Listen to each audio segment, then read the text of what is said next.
Test, mic test, 1, 2, 3. Testing, test, mic test, 1, 2. Testing, test, mic test, 1, 2, 3.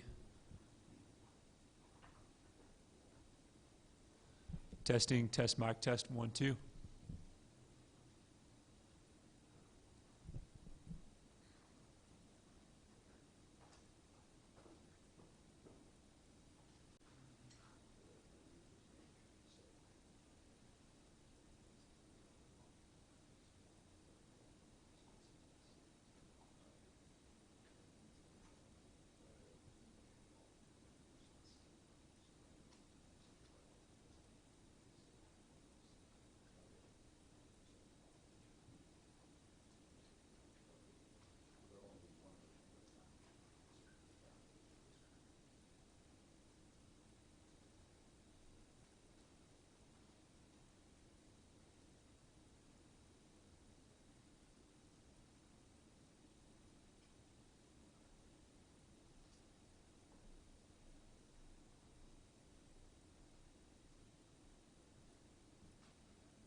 too, if it'll be the next time.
Thank you all for joining with us here today. We want to cover a lot of ground. First, I will start out with an update about the numbers as they have shown up today. As of today, the total number of Texans who have been tested for COVID-19 is 427,210. The total number of people who have tested positive is 33,369. The number of active cases is 15,672. The hospitalizations confirmed are 1,888. The fatalities is 906. And the total number of people who have been tested positive for COVID-19 and who have recovered from that infectious disease is 16,791. So now for the fourth day in a row, we are increasing the number of people who have recovered from COVID-19 in relation to the number of people who still have active cases for COVID-19, now having more than 1,000 more people recovered than those who have tested positive. I also want to share with you the ongoing status that I have as of this morning with regard to availability of things like hospital beds. We show that there still remain more than 19,000 hospital beds available, more than 2,000 ICU beds that are available, and more than 6,600 ventilators that are available. Remember this, there was the requirement to set aside a certain percentage of hospital beds, of ICU units, of ventilators during the early stages of our response to COVID-19 to make sure that we would have those facilities available for anybody who tests positive for COVID-19. Remember also that pursuant to my most recent executive orders, we have allowed doctors and hospitals and other healthcare providers to begin to utilize those hospital facilities for the treatment of other types of patients unrelated to COVID-19. And as a result, what you should be seeing here in the coming days and coming weeks is a decrease in those number of hospital beds that are available, because those beds and those facilities should be going to patients with other types of diseases and healthcare challenges. Remember this, and this is so incredibly important. While we have been responding to every healthcare need of those who test positive for COVID-19, there have been some who may need to be diagnosed for cancer. They may have needed to be diagnosed for heart disease or some other type of physical ailment. It is so important that anybody with any type of healthcare ailment whatsoever, especially those ailments that could be life-challenging, that they have access to the doctors, the hospitals, and the health care they need. And that is why it is so important that this most recent executive order unleashes the doctors, the nurses, and the hospitals to be able to provide that type of health care that our fellow Texans need. And now they're going to have it. And we will continue to monitor these, as I will show you momentarily, why we are monitoring them so closely and why these numbers are important. One thing I want you to know is that as you can see from numbers, including the numbers from today, the amount of testing that takes place in the state of Texas continues to ramp up. We're not quite there yet. But the number of tests ramp up to today. The total number of Texans tested was 19,000. But get this, in the past 2 weeks alone, Texas has done more than half of the total testing that's been accomplished since this pandemic began in the state of Texas. So to put it this way, from March the 1st to April the 20th, there were 190,000 people who were tested for COVID-19. Since that time, there's been well over 220,000 tested. And as a result, that is demonstrative of the rate of increase that we have going forward. In addition to that, something that you will hear more about lately, and that is one of the many reasons why testing is going up, is because the National Guard has been doing a fabulous job of crisscrossing the entire state of Texas to make sure that the more remote areas of Texas, as well as the urban areas of Texas, will be receiving testing. You're going to hear a lot of discussion today, later on, to provide you more detail about that, about the counties that have received testing recently. Yesterday, we had one of our twice-a-week phone calls with the vice presidents, as well as with Dr. Burks, as well as with Dr. Gerard. The reason why Dr. Gerard is important here is because Dr. Gerard is one of the people who is in charge of the testing operations in the states. One of the main topics that was discussed yesterday in our phone conversation with the Vice President, with Dr. Gerard, with Dr. Burks, is what the federal government is doing, working with the states to increase the testing that is taking place. And here's what they said. They said that they are increasing both swabs as well as other testing supplies across the country. Their goal is to test 2% of the population of each state every month. That would be approximately 600,000 Texans per month, just pursuant to this one testing regimen that is provided by the federal government. And then today, the CDC said that it will send 750,000 collection swabs to Texas between now and June the 1st. Now we can go to that data. So there's certain data that I use that I wanted to share with you so you can understand exactly what it is that I'm tracking to see how Texas is progressing. I'm showing you this data that is hinged to the date that I made the announcement to begin to open up business in Texas.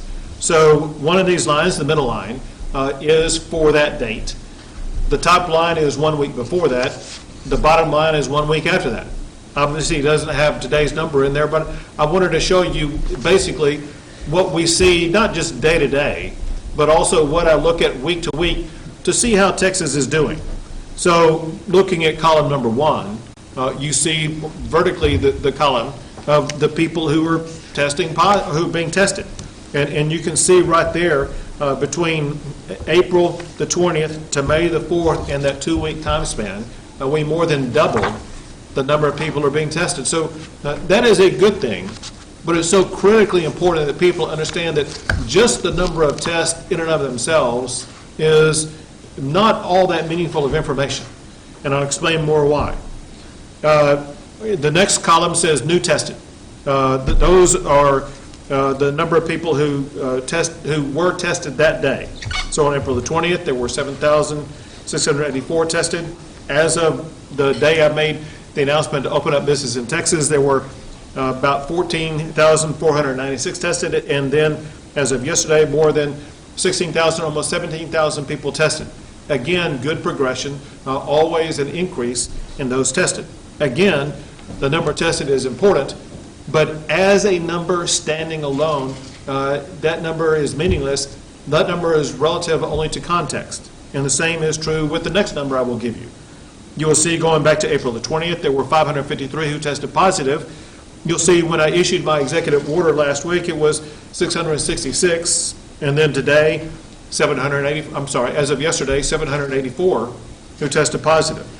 That brings us to the next column, which is one of the most important data points that we look at, and that is the percentage of the people who were tested who test positive for COVID-19. As you can see, back on April the 20th, the percentage of the people who tested positive was 7.2%. Then that number went down to 4.6% on the day that we made the announcement, and 4.65% as of yesterday.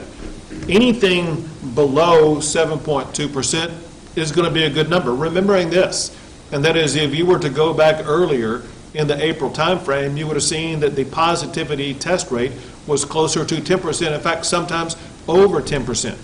If the positivity test rate is more than 10%, that's one of those red flags that we begin to look at.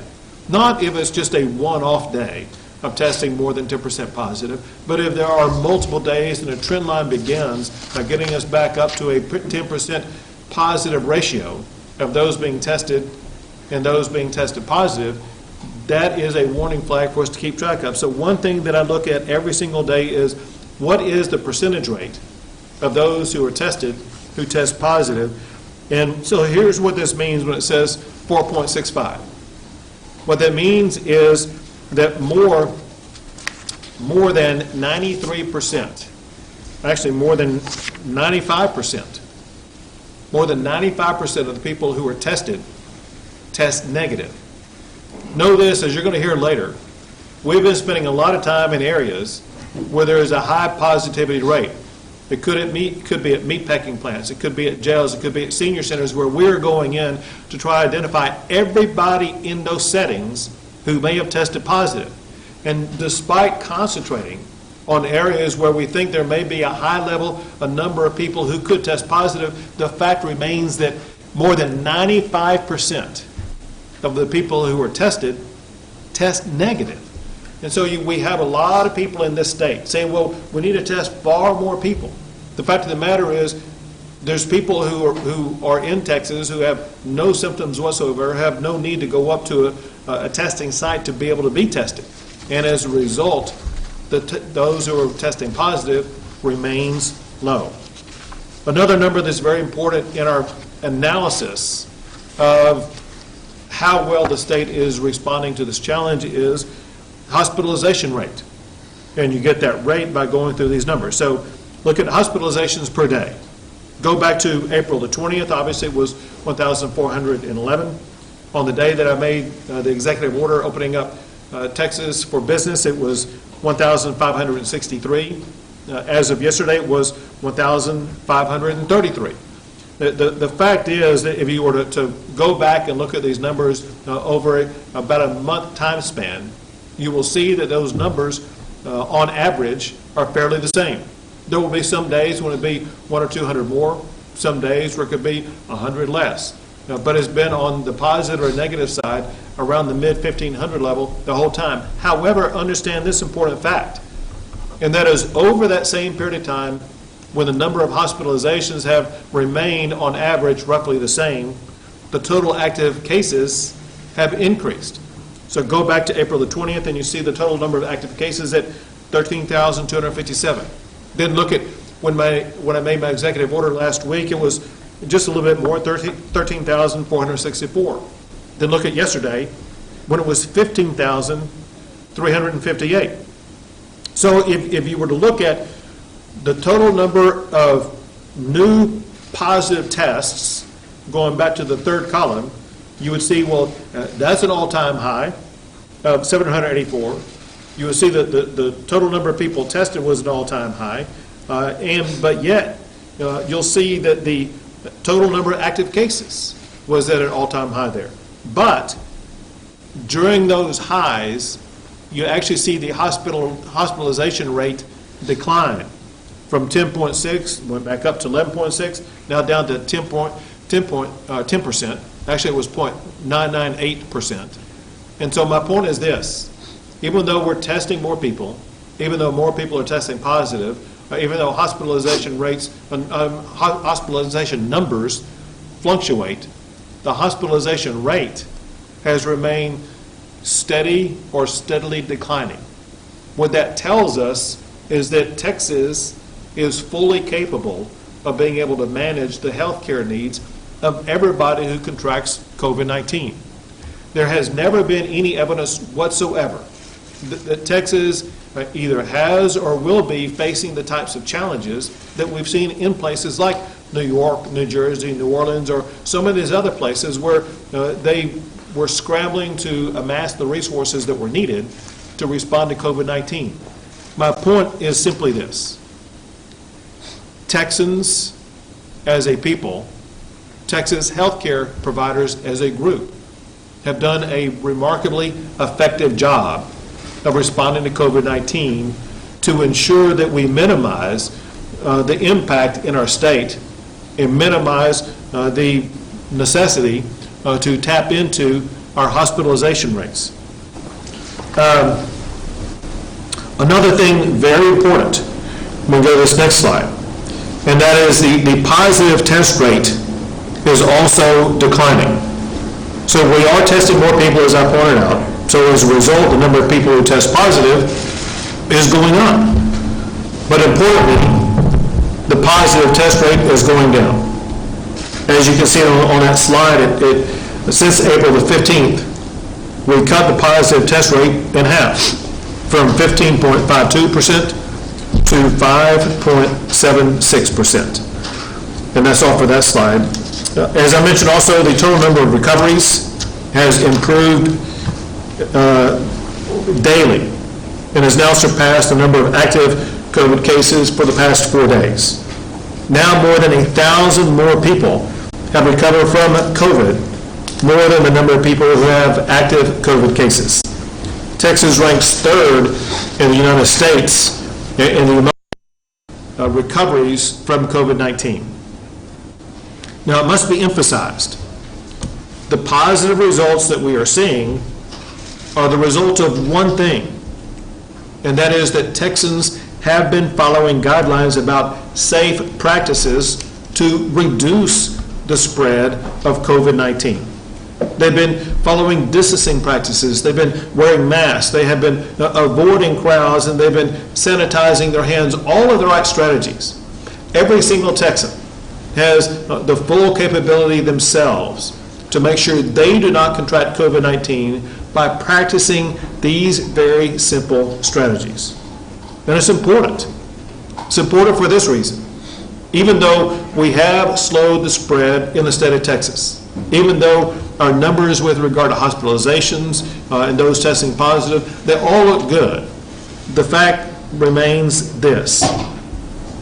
As today, there still is no cure for COVID-19. There will be cures and immunizations and medicines that can be taken for COVID-19 in the future. But between this point and the point in time when those cures and medical treatments will be available, we must find a way to bridge that divide. So we've done it by the fact that we have shown that essential businesses can operate while.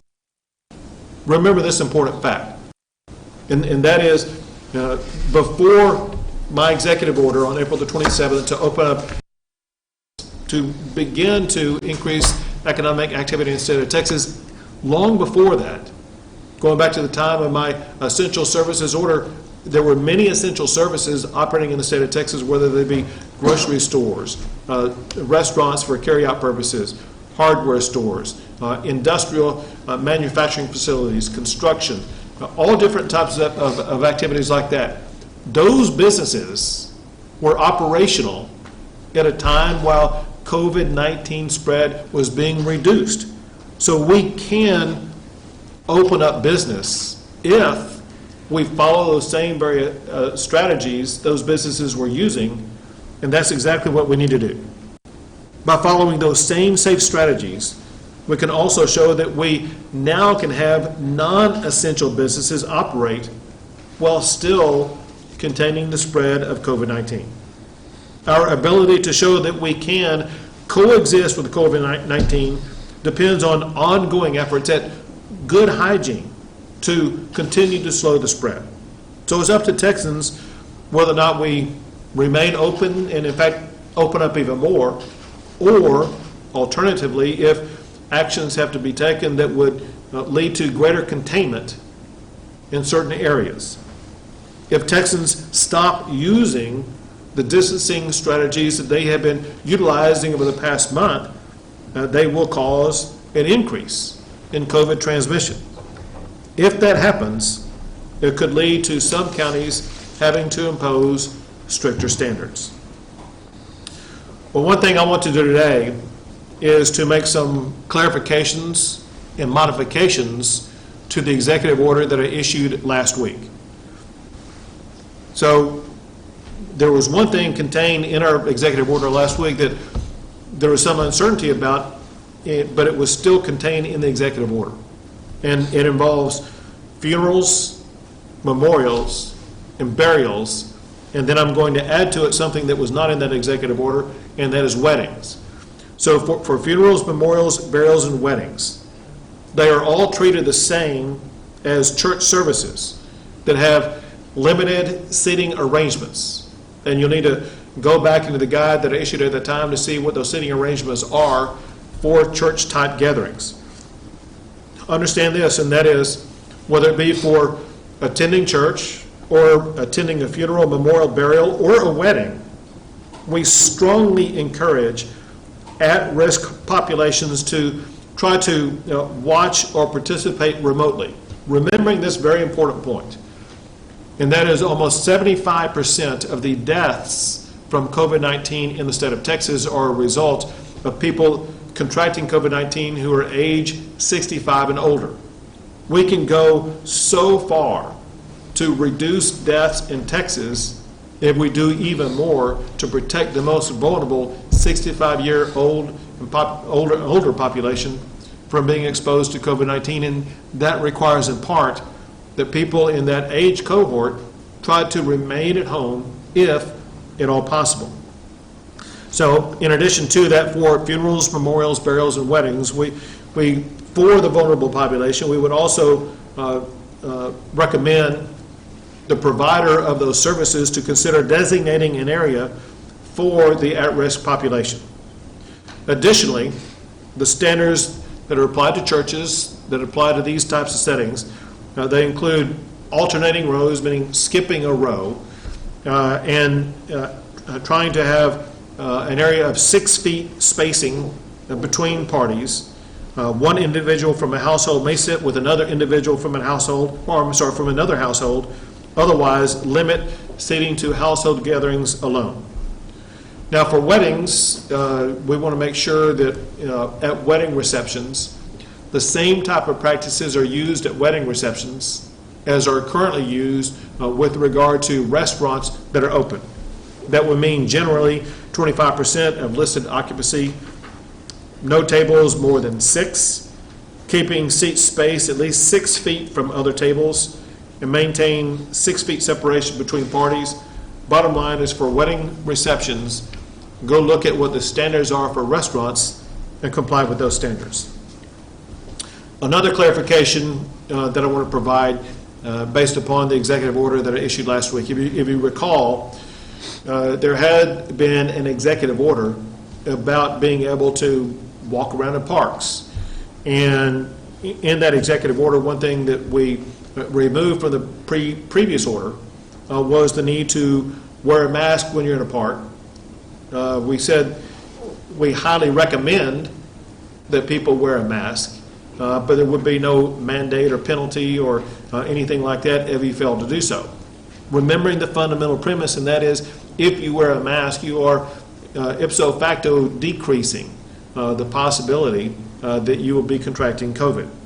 That said, we want to make sure we clarify what the standard is for park-like settings.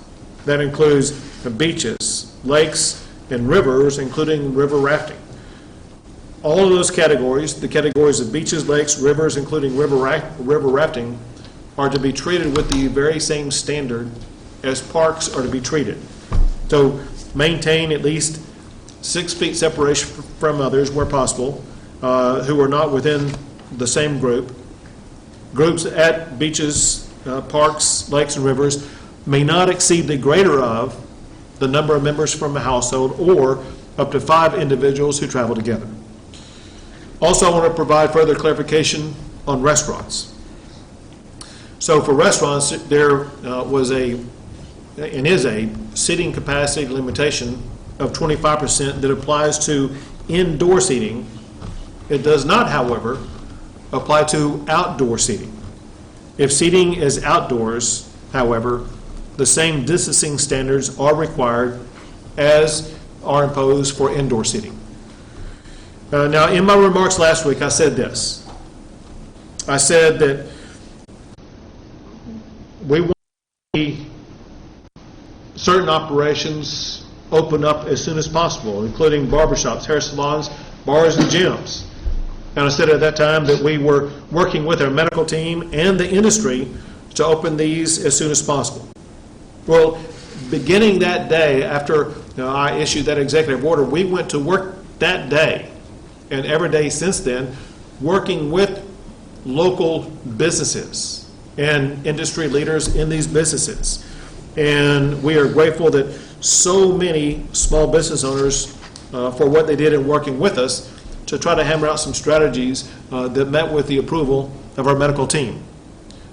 With that in mind, effective May the 8th, this Friday, cosmetology salons, barbershops, hair salons, nail salons, and tanning salons are able to open. There are rules in the best policies manual that we have provided that all of these should consult. Here is a summary of some of them. 1 customer per stylist, unless the individual is waiting for service. You can only wait inside if they maintain social distancing of at least 6 feet from others. We recommend using an appointment system only. If allowing walk-ins, only wait inside if they can maintain a distance of 6 feet from one another. Otherwise, waiting should occur outside or in a person's vehicle. Operating stations should be limited based upon the ability to maintain 6 feet separation between the stations. And we strongly recommend for both customers and for stylists that they wear face masks. Listen, one of the apprehensions and concerns about opening up barbershops and hair salons and similar types of businesses was the fact that the people operating the business as well as the customer, they're very close to each other as that service is provided. The only safe way that you can go about providing this service while ensuring that we're doing everything possible to prevent the transmission of COVID-19 would be for both the person providing the service and the customer wearing face masks. So once again, detailed operation instructions are provided both online and in the handbook that these operations should consult before opening up their facility. And let me go back and make this point clear. Just like I said last week when issuing the executive order opening up business, this allows these types of businesses to open up. It doesn't require them to do so. So I mentioned May the 8th, this Friday, as a time when they can open up. And I understand that some may be thinking, well, there's no way I can be opened up by then. There's too much I have to do. And that's completely understandable. Or they may think, well, I'm afraid about my health being exposed, and hence I don't want to open up. That's fine. No one is being required to open up. Every owner of every salon should use their own best judgment about when is it going to be best for them to safely open, whether it's May 8th or sometime after May the 8th, making sure they will be able to maintain the quality standards that are expected of them so that they are effective at preventing the spread of COVID-19.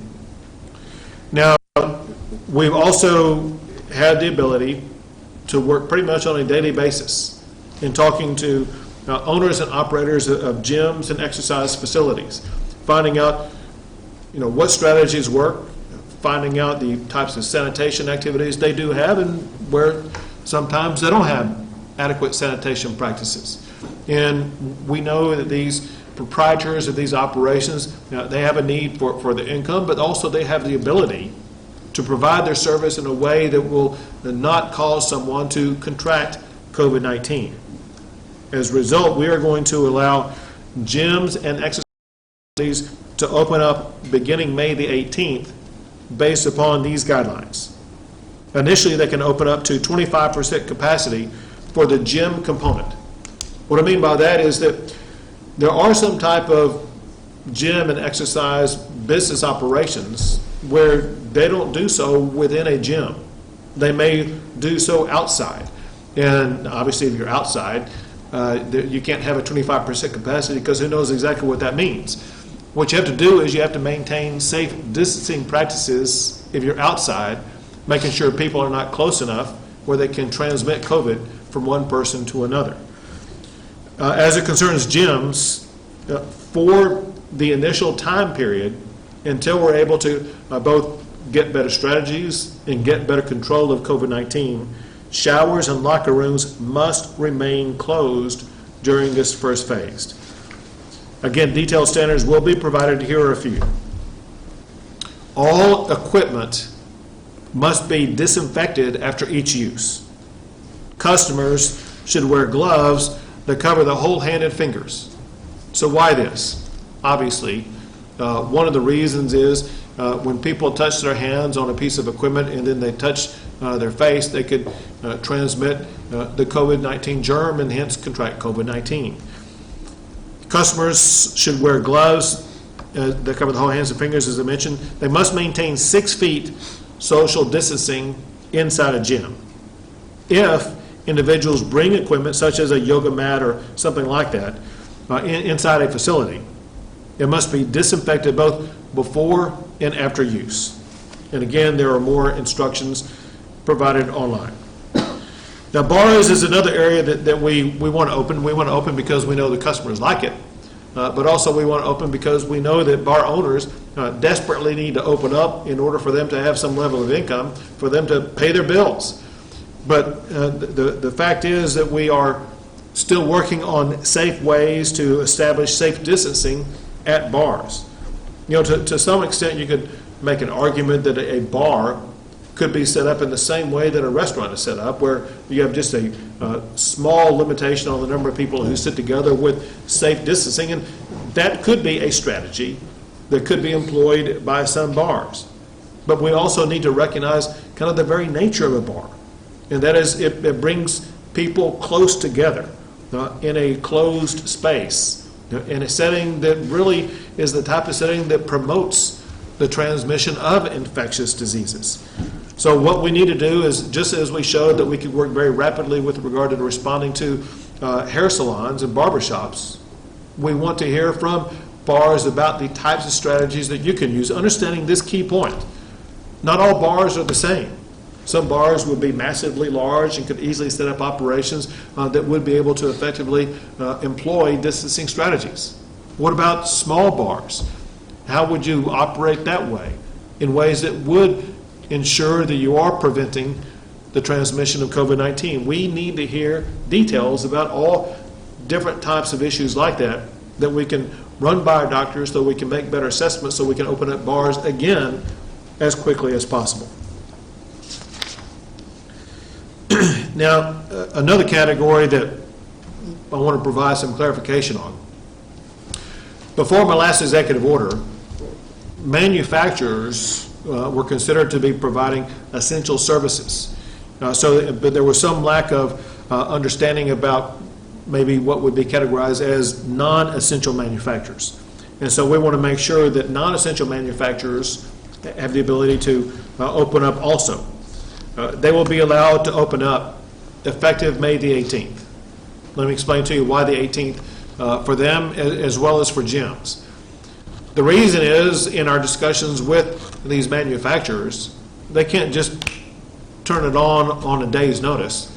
It takes days in order for them to do several things. One is to get their facility safe enough. The other is for them to be able to get their employees up and running again.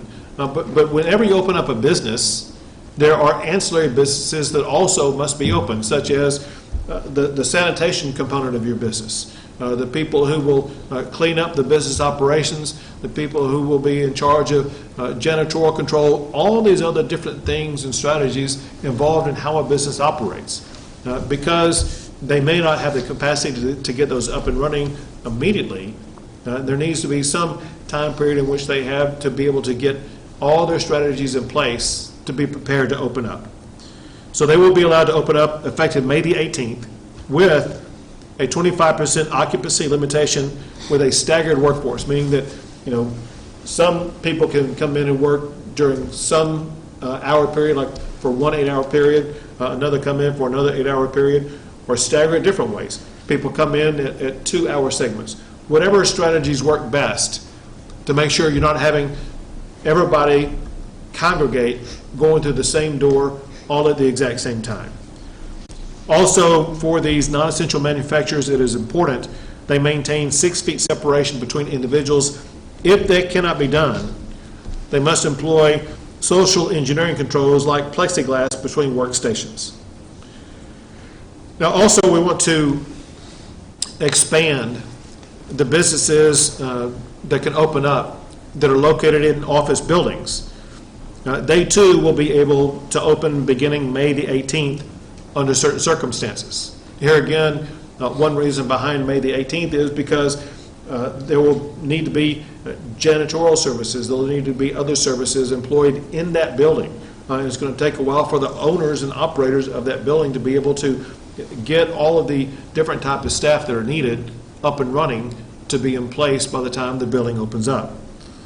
So the circumstances that businesses located in office buildings would be required to meet is they can open up to the greater of either of these two numbers, either the greater of 5 employees or 25% of the workforce, provided that the employees maintain appropriate social distancing. Now listen, I'm going to transition into the next big subject area, but I want to put some context to it because it's very important for everyone in Texas to understand both where we are and where we're going. We know that as we begin the opening up process, we need to be prepared for flare-ups in certain regions. There could be outbreaks of COVID-19 and one of various different types of places, and I want you to know we are ready for that. We have teams that are organized and have strategies in place, and actually as we are meeting today, they're working on these very types of mitigation strategies where there is a flare-up. So these are called surge response teams that will deal with flare-ups. They're led by the Texas Division of Emergency Management, Health and Human Services Commission, as well as the Texas National Guard, the Texas Military Division. They will surge areas with elevated COVID-19 and use tactics to eliminate and reduce those flare-ups. They'll do things like provide more PPE, more testing supplies, and they will work to enhance healthcare capabilities in those areas. They will also work with local officials to put in place health and social distancing standards to contain the flare-ups. Let me give you some example of these, and then I'm going to hand it over to the team leaders where they can explain more to you. But areas that we're looking at that people know well about because we've been talking about it for the past few days are meat packing plants. There is a challenge in the Panhandle because of either a or several meat packing plants up there that's led to a high level of coronavirus spread in Moore County, which is just north of Potter County and Randall County. Potter and Randall is where Amarillo is located, and the county just north of Amarillo is Moore County. And people in that entire region are affected by a larger percentage spread of the coronavirus than what we're seeing in most of the other parts of the state of Texas. Hence, there is a need for a surge response team to go in there and provide all the resources that are needed to get that area under containment. Similarly, we are focused on jails and particularly senior centers. There are some senior centers in certain locations of the state that require response that we're involved in right now. We know there may be others in the future. We are prepared for the others in the future to make sure that we are responsive wherever there are flare-ups. And then there's a fourth category, and that is a category that doesn't fit with any of those other three. It could be a particular zip code. It could be an office space. It could be related to a school setting. It could be any type of setting. But because of the capabilities we now have, and we have the ability to detect these flare-up areas, we can see the data and see what is happening on a day-to-day basis to monitor this, and then we have the capability of responding to it. And I want you to know more about it, hence we have the team leaders in charge of that. Chief Nimkid, I'll first pass it off to you. Thank you, Governor. Thank you for the overview. Let's go to the next slide real quick. How's that? Everybody good back there? Don't want to get it too close to me. So we'll talk real quick. This is the personal protective equipment that has been distributed within the last week in Texas. This is PPE that has been bought through the strike force working out of the State Operations Center. You'll see 4.9 million masks have been bought and distributed to hospitals, first responders, now moving into private practice physicians, and starting to move into dentist office as well as nursing homes. Your face shields there, 265,000, 262,000 gloves, another 16,000 gowns, and 38,000 coveralls. Again, this is PPE bought by the state of Texas to be distributed into the private sector and the first responders. Next slide, please. This is total PPE from the beginning, 22 million masks. Now those are N95 masks, KN95 masks, surgical masks, and then other cotton masks that we brought in. Again, distributed to our first responders, to our hospitals, to our nursing homes, assisted living facilities, and scattered out into our private practice physicians' offices. You'll see 1.8 million face shields, another 7.5 million gloves, 237,000 gowns, and another 173,000 coveralls. Next slide. FEMA has also been working hard to bring an air bridge into Texas, and what that means is you've seen the reports from FEMA, the 177 flights that have come in. The numbers here are March 1st through May 1st of distribution from the FEMA air bridge, and this is important, into the 6 major distributors in the private sector. So those 6 major distributors are distributing that to their normal customers and clients, hospitals, nursing homes, assisted living facilities, EMS first responder agencies, as well as private practice physicians. You'll see 30 million masks from the FEMA air bridge in Texas. You'll see 587,000 face shields, 769 million gloves, and another 14.3 million gowns. So overall, while we feel the supply chain is starting to refill, we know that there's still a lot of work to do. As the materials come into our warehouse, we're distributing it continuously on a daily basis around the clock. Next slide, Seth. So total distribution between what the state has done and what FEMA has done, 53 million masks, 2.4 million face shields, 777 million gloves, and 14.5 million gowns. Now, the 3 of us here, General Norris and HHSC Executive Commissioner Phil Wilson, are kind of going to go through these next slide together to show the unison and the partnership of what we're dealing with.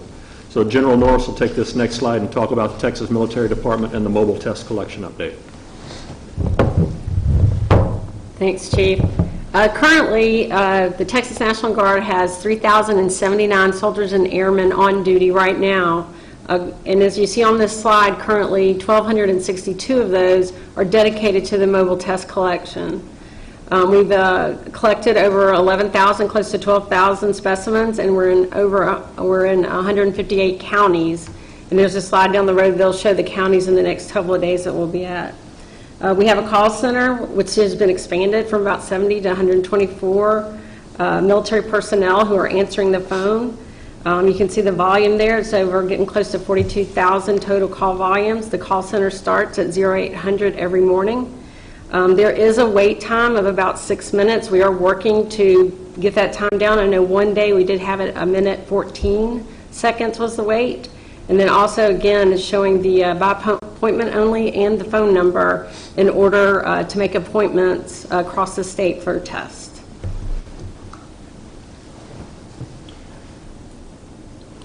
Back. Go ahead.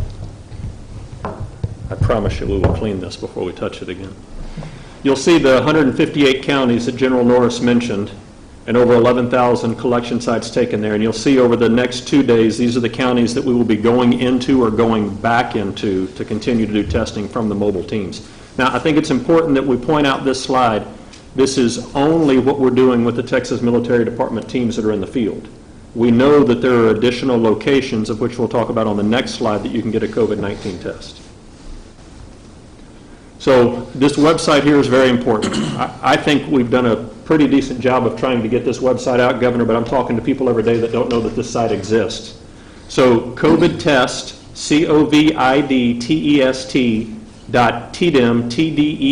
.tdem.texas, texas.gov is the website you can go to find this. It's an interactive map.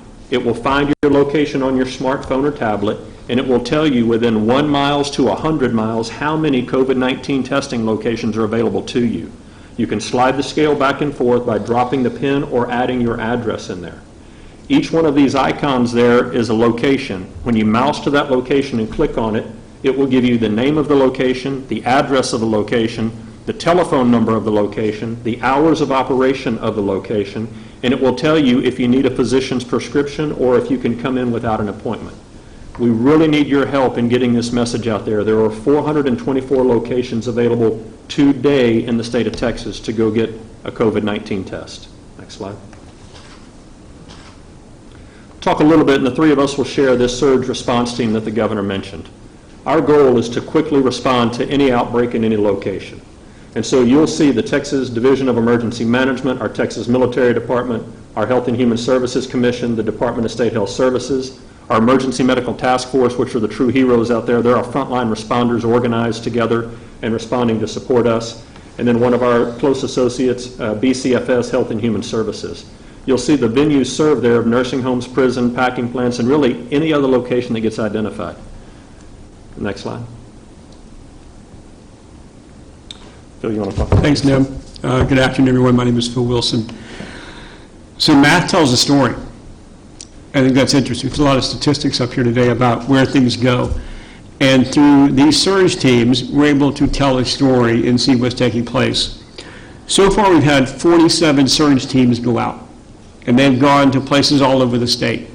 They've taken testing equipment, they've taken on-site staffing, they've done assessments. And all of those things are part of where we've seen these particular hot spots take place. I'd like to spend a minute talking about the surge teams related to nursing facilities and long-term care, and where that math tells a story as well. So in Texas, as you know, and have heard before, we get about 1,220 nursing homes in the state. So far, about 20% of those have had at least one positive test. What's interesting about that as well, of that, only 13% have had a resident. The rest have been staff, so it's a lower kind of denominator, which means some of these isolation techniques are working to keep people protected. So the total amount of people, facilities, is 243 facilities have had a person test positive of the 1,220. Our total positive nursing home population and long-term care is about 13,250. So, Governor, about a third, a little more than, in our state, have been in these vulnerable and more at-risk populations. So we know where these surge teams need to go, and where we need to focus our efforts as part of that. Of the 47 surge team efforts so far, about 20 have gone to nursing facilities. And we show up because they ask, and how they're arranged is as such. We have 8 locations across the state where these are teams that are dealing with the HPPs, which are the Hospital Preparedness Program, and they work with the RACs. And that call comes in through HHSC and through DISH together in partnership, and we go and launch those teams to show up. There are about 5 to 6 people per team.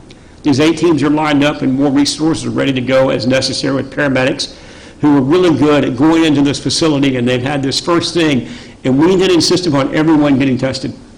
The staff, the residents, they can look at someone sick or not sick that may be showing symptomatic signs and immediately segregate those 2 groups of people to create as much isolation as possible to create a safer environment. So these surge teams are part of the toolkit, which we'll continue to build upon as we realize that we've got that level of population also we're dealing with. The other, in addition to 13,000, is we look at our fatalities. So far, 317 fatalities have been associated with the nursing home. So if you look at our fatality rate compared to the overall population, it's very interesting, about a third again, both in what's been diagnosed as positive and where we've had fatalities. So a lot of effort we'll go into, as Chief Kidd talked about, in particular with these congregate care type of situations, whether it's a nursing home, our state jails and prisons, the meat packing plants, where we can surge in, work with those companies, those entities as they need us as part of that process, and identify where math tells a story. So these surge teams, want to say thank you to them. They're doing a tremendous job across the state. Echo what Chief Kidd said, they're a vital part of our success together in partnership with the military, and appreciate all their dedicated efforts dealing with that. Okay. Seth, if you'll hit that next slide, it'll be the next locations. In total of about 45 or more locations right now that we've already been into. Next slide. So we'll talk a little bit about, as Commissioner Wilson mentioned, the components that go into this surge force. And I believe there are really 5 components of it that we need to centralize on. One is the personal protective equipment that we've talked to you about that we have a good hand on right now. The second is the staff that we're sending out there to do this assessment and then support. The third is the testing components that come with this, the swabs, the transport medium, the tubes, and then the laboratories on the back end. The next is this facility disinfection team right here, and it's to be able to go and actually support nursing homes, assisted living facilities to make sure that it is a clean environment to kill all the COVID-19. And then the fifth is the additional support that BCFS can bring in, which could be additional nursing staff, additional epidemiology staff supported by DSHS, could be additional food service. Anybody that we need in working in these facilities, we have additional resources to bring in for that. General, do you want to talk a little bit about your additional disinfection teams? Yes, Chief, thanks. So as of yesterday, we started pulling our teams together. We're going to start with 250 individuals that will be divided up into teams, and they'll be in support of the surge response teams. They'll be trained, and then they'll have the appropriate PPE, and then we'll be given direction of how to assist the surge response teams. And we're using a technique that we looked at with the Georgia National Guard that worked very well for Georgia. Next slide, sir.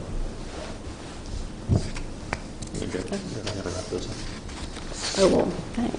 So this is an overall summary of how your Texas Military Department, which is your Texas National Guard, is supporting the response.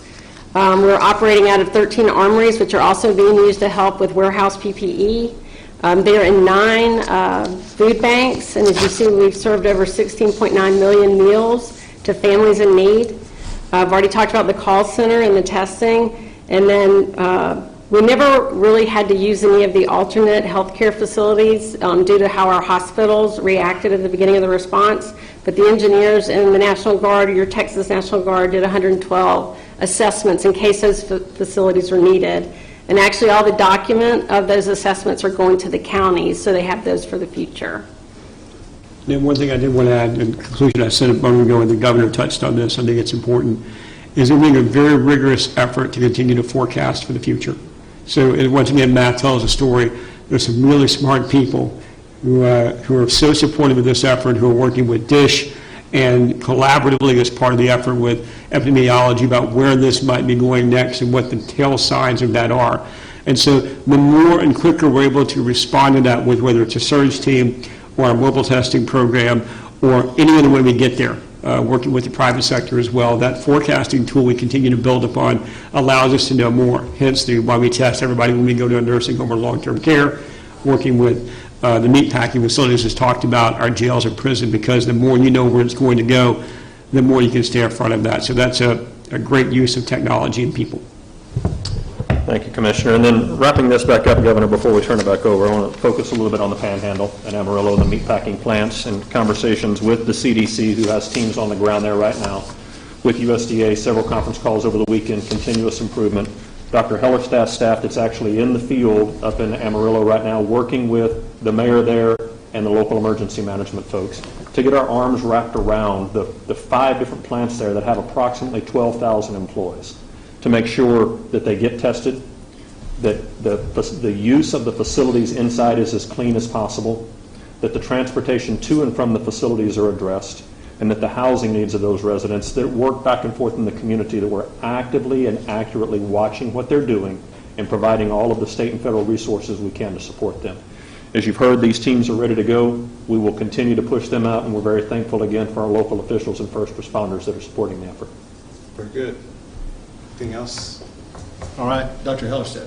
Thank you, Governor. And thank you, General Norris and Executive Commissioner Wilson and Chief Kidd for a really fantastic summary of where we are. I would just want to remind people that the fight against COVID-19 has been compared to warfare, and I think that's an apt comparison. But keep in mind, we have only kept the enemy at bay. It is due to the things that we've done so far that we have been able to keep it at bay. Don't forget for a minute that at the beginning, COVID-19 had the potential to really overwhelm us in a way and make it so we didn't have the capacity to take care of the people who got sick with COVID-19. Through the things that you have done in Texas, the care that you've shown for one another, the social distancing, the sacrifices that you've made, we have managed to keep COVID-19 at bay. But the war is not over, and in fact, the battle is still going on. And so the things that we're doing as we go forward to open up must always be balanced against doing the things that we've talked about to continue to keep ourselves safe. So that is staying at the social distancing as much as we can, working from home if we can, not engaging in activities that really aren't necessary. But at the same time, we are going to open up Texas, and the kinds of guidelines that we've created are going to keep the enemy at bay, because we're going to limit the range. We're going to still stay out of range of the enemy by using things like our face coverings, cloth face coverings and the like, and the hygiene and sanitation that we've talked about. It's extremely important to not believe for a minute that we're not still in a fight and we can't stop fighting. So keep up the good fight. It's not over. We're in a different phase of this battle. Now, we want to provide some guidance with regard to graduations at every level of education, as well as some additional education information. And to provide that information is TEA Commissioner Mike Moran. Thank you, Governor.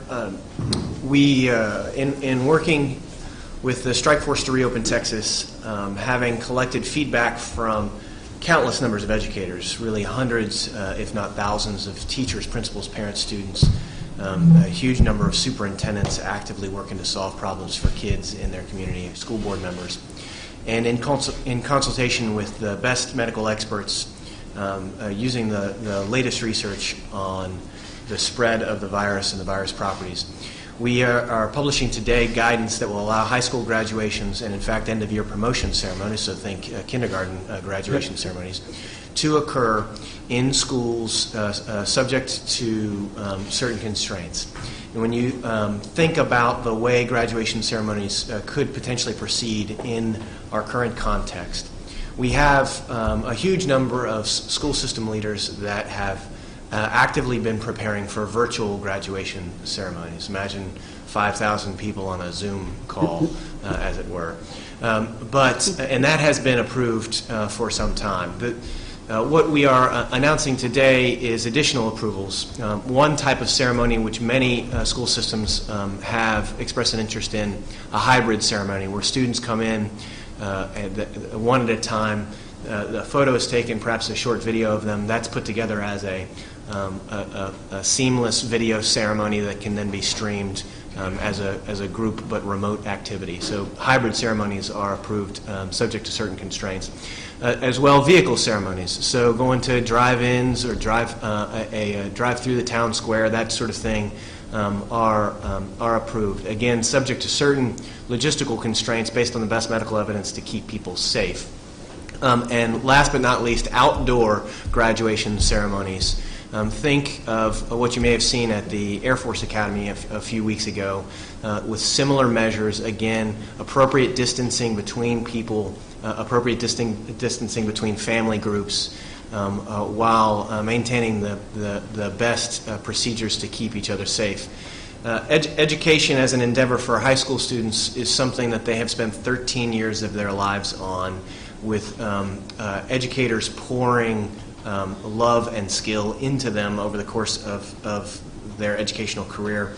It is important that we honor that achievement as they begin to make a transition to the next phase in life. We're excited to create guidance that does maintain health and safety for all of our community members and all of our participants, while also honoring students and celebrating the achievements that they have made. Very good. Thank you so much for your hard work on that. And let me just close by once again reemphasizing the very important message that was provided by Dr. Hellerstedt. And that is, we applaud our fellow Texans for their sacrifice, for their effort, for their discipline over the past month or two to make sure that Texas was put into a position of being one of the best states in the United States, for bending the curve, for being in a position to be able to open up our economy.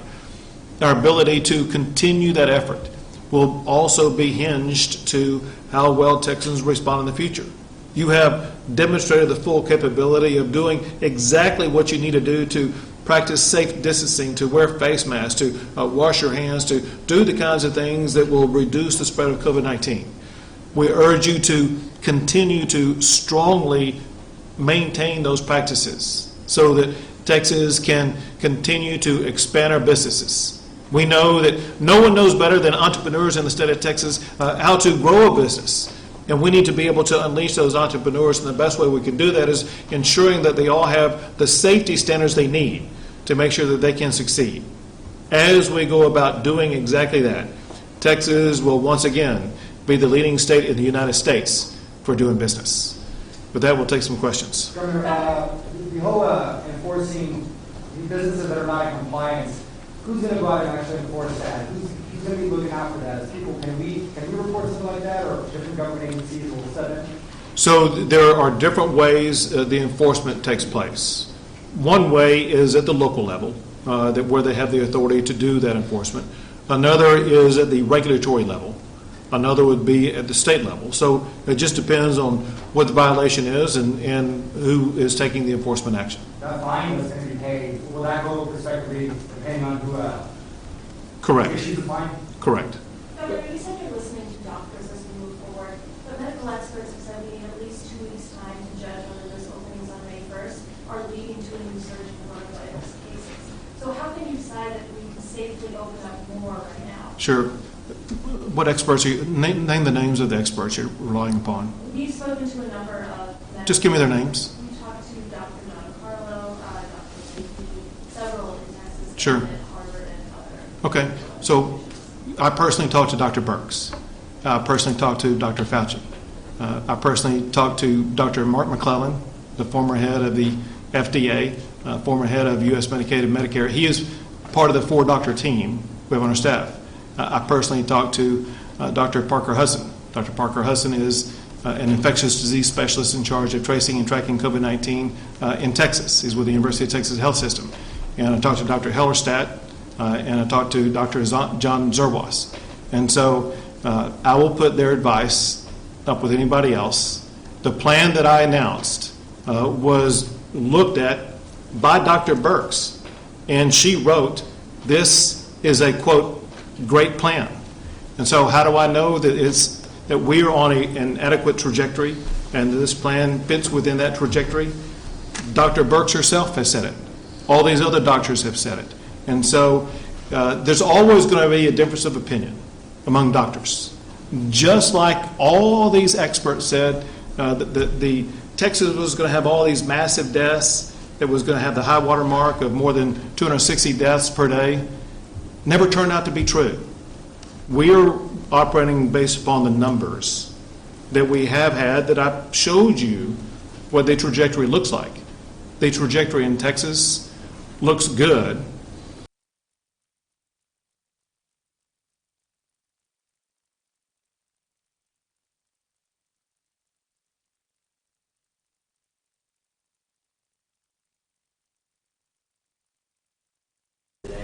Is that a one-time blip, or is that something that's concerning? I don't think our numbers have been that high, at least in the last couple of weeks. Again, on any of these numbers, whether it be people testing positive or hospitalizations or whatever the other different criteria are, there will be one-day blips. There's going to be ups and downs. There was sheer panic the other day when there were 50 or over people who were fatalities in that particular day. And fatalities now are down to 22, and they've been down around that level, close to it for the past couple of days. And so what matters is when you look at means or averages and see where the means or averages are going. That said, remember this. We're going to be testing a lot more people. A lot more people are going to test positive. There could very well be the need for more people needing hospitalization. What matters is not how many people are hospitalized. What matters is what our hospitalization capacity is. The dire circumstances you've seen in the United States of America that have been blaring on TV sets night after night after night.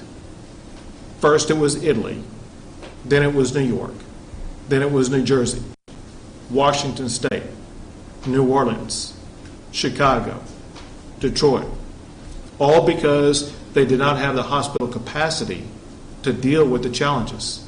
When you look at the hospital beds we have available, when you look at the ICU units we have available, when you look at the ventilators we have available, we haven't even begun to tap into our hospital capacity to the healthcare tools that are needed to respond to these challenges.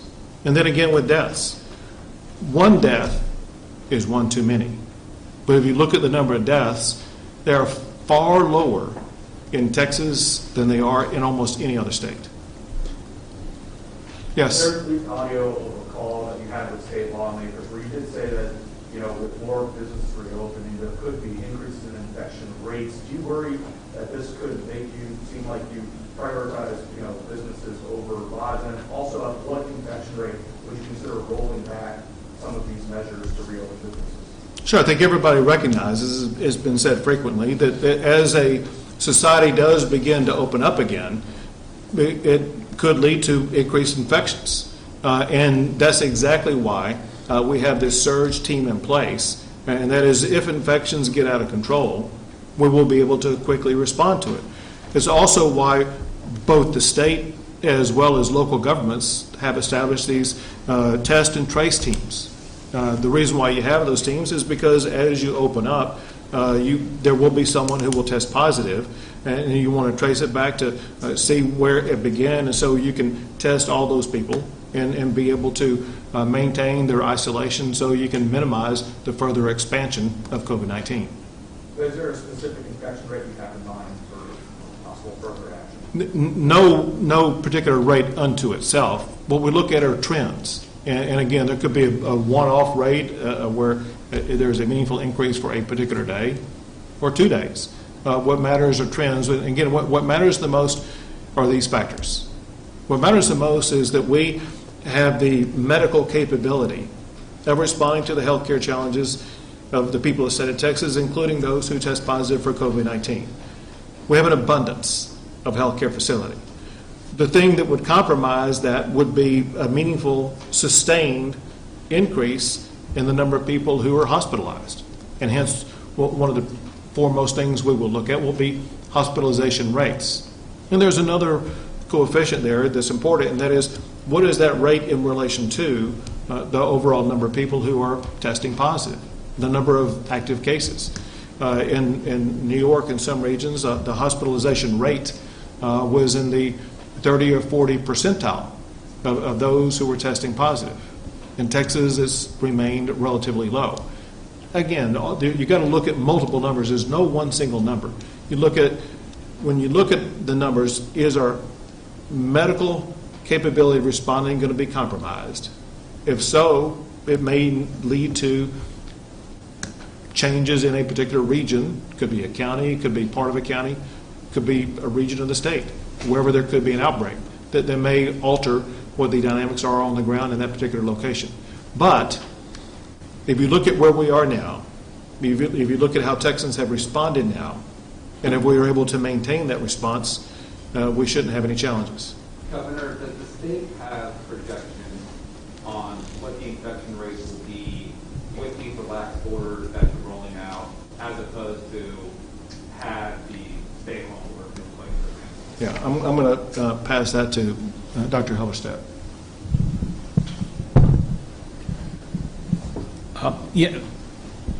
One of the things I think to keep in mind is we've had lots of discussions about modeling and projections and things like that. And it's really important to remember that this is a dynamic situation. So the way I look at the question is there the potential that there could be resurgence? Yes, there is. And part of that potential is due to the fact that we have been so successful at keeping COVID-19 at bay. That means fewer people got sick, fewer people got infected. But it also means that as we open up Texas, there's still a vast number, the vast majority of people in Texas have not had COVID-19, and they are susceptible. So is there a possibility of a resurgence? Yes. Will we watch all the trends very carefully, multiple trends, to see if we're heading in a wrong direction that is going to overshoot and maybe threaten, again, the capacity that we have in the healthcare system to take care of people? We'll absolutely watch that. But it comes back to This is not a one-way street. We have seen the way the people of Texas have responded to this first challenge, and it worked. And we're confident that if we lay out for them very effective means to keep COVID-19 under control, they have a great desire to do it. They still want to keep COVID-19 under control. They understand it, and we have great confidence that they will be successful in this next phase. We have two more. The state of Texas doesn't identify which nursing homes have had infections. Is that part of your discussion and something that might be reversed later on down the road, identifying which places have had the infection? If I recall correctly, that decision is made by HHSC, and we happen to have the commissioner of that here with us right now. I will let him answer. Thank you. I appreciate the question. That's based on HIPAA. So we're being respectful of people's privacy in various institutions, and we're following the law related to medical privacy for that. We'll give you gross numbers in the sense of infections and what we're seeing as far as the testing involved in our surge components and where we can go on. Happy to do that, but we're trying to respect people's privacy, and we'll respect people's privacy because that's the law. Last question. Some colleges and universities have said that they plan to reopen in person in the fall. Have you had conversations with those collegiate leaders? And in your mind, is it too early to make that assessment here as we're talking about decisions that could have an impact in August, September? So I have had the opportunity to speak to leaders of universities and university systems, and it is appropriate that they go through the process right now of making the plans to reopen. They can't wait till August to begin that planning process. They need to do all the planning so that they will be able to move instantly to make the call about the reopening. I don't know exactly when that moment is where you cross the Rubicon, probably in July, I would think sometime. But we will leave it up to the education leaders working with our doctors, as well as working with other education leaders, as well as working with national medical leaders, understanding this. And that is, when they open up these campuses, it's not just like some local public high school or something like that. They're involving students from across the country as well as students from other countries. And so they're going to have to go through the exercise of making assessments about not just how the health standards look in the state of Texas, how they look nationally, how they look in any particular state, how they look at any particular country where a student may be coming from. So it's a complex, dynamic issue. But it is important that they begin going through all that evaluative process at this time, so they will be prepared to open up as much as possible. We want them to open up, if at all possible. It's important for the universities, it's important for the students, it's important for education. And I know that Mike Morath is looking at the same thing as it concerns opening up public schools in the state of Texas in the August timeframe.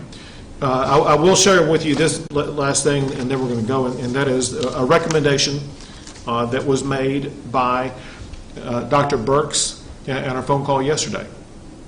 Dr. Burks was talking about the importance of opening up education in the coming fall year with this thought in mind, this suggestion to just consider, and that is to consider opening up earlier than normal and leave a longer period of time for closure for the winter break, with the concern / anticipation being that whether it be the common flu or the common flu combined with a resurgence of COVID, there may need to be a longer period of time during the winter break to not have students gather all together at one time.